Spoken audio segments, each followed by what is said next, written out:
বাবা, তোমার তো একটা বড় কোম্পানি, তুমি তো আমাদের কখনো বলনি, আমরা জানিও না। তোমার যখন এত বড় একটা কোম্পানি, তোমাকে একটা কথা বলবো। চাচিমা, একটা কেন, আপনি 1000 কথা বলবেন, কিন্তু আমার অনুমতি নেওয়া লাগবে কেন? তোমার অফিসে তো অনেকেই চাকরি করে, তুমি একটা কাজ করো না, একটা ভালো ছেলে দেখে আমার মেয়েটাকে একটা বিয়ের ব্যবস্থা করো। উনি তোমার মেয়ের পাত্র দেখতে যাবে, উনি একজন সম্মানী মানুষ না, একটা সম্মান আছে না? তোমার মেয়ে যে চেটাং চেটাং কথা বলে, দেখলেন মা, আমরা বললেই দোষ হয়ে যায়, কারণ আমরা তো ঘরের মানুষ, উনি বাইরের মানুষ। মাত্র 2 দিন হলো এই বাড়িতে আসছে, অথচ উনি ঠিকই বুঝে গেছে আপনার মেয়ে যে কাউকে সহ্যই করতে পারে না, ওর যে বিহেভিয়ার ভালো না। আসলেই তো চাচিমা, আপনার মেয়ে যে চ্যাটাং চ্যাটাং কথা বলে। আমি তোকে অনেক বুঝাইছি যে এভাবে কথা বলিস না, সুন্দর করে কথা বল, কিন্তু কে শোনে কার কথা বলো?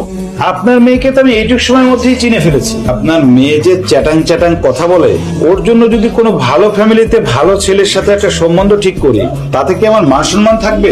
আপনাকে ওটাই বুঝাতে চাচ্ছি, আপনার একটা মান সম্মান আছে না, ওর জন্য আপনার মান সম্মান নষ্ট করার দরকার নেই স্যার। শুধু শুধু আপনি নিজের মান সম্মান কেন নষ্ট করবেন বলেন তো?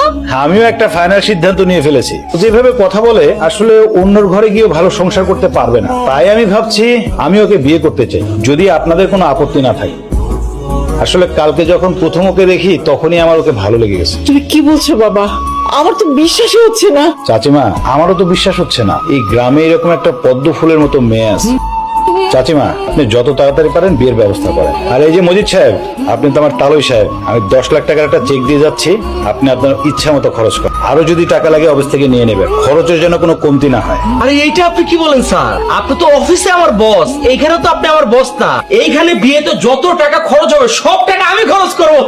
ধুমধাম করে হবে, কিছুদিনের ভিতরে তবু ব্যাংক ব্যালেন্স সব হয়ে যাবে। বুঝলাম না বাবা, আপনি কি বুঝাতে চাচ্ছেন? তোমরা দুটো হইছো গাধা। তুমগো বোনের সাথে যে স্যারের বিয়ে হয়েছে, তোমরা এখন কি করবা? অফিসের যত বড় বড় চেয়ার আছে সেগুলো সব তোমরা দখল কর, ঠিক আছে? কারণে অকারণে তোমার বোনের কাছে নানান কিছু বইলা লাখ লাখ টাকা হাতায় নিবা, বুঝছো না? সরি, একটু লেট হয়ে গেল, বিয়ের কেনাকাটা একটু ব্যস্ত ছিলাম। আর তুমি হুট করে আসতে বললা, জীবনের প্রথম তোমার জন্য আমি গয়না কিনেছি, এর আগে কখনো গয়না কিনা হয়নি। পছন্দ হয়েছে কিনা? আমার কিন্তু অনেক পছন্দ হয়েছে। এইসবের কি দরকার ছিল? আরে দরকার ছিল, আমার বিয়ে বলে কথা, আমার না এখনো বিশ্বাসই হচ্ছে না, জানো?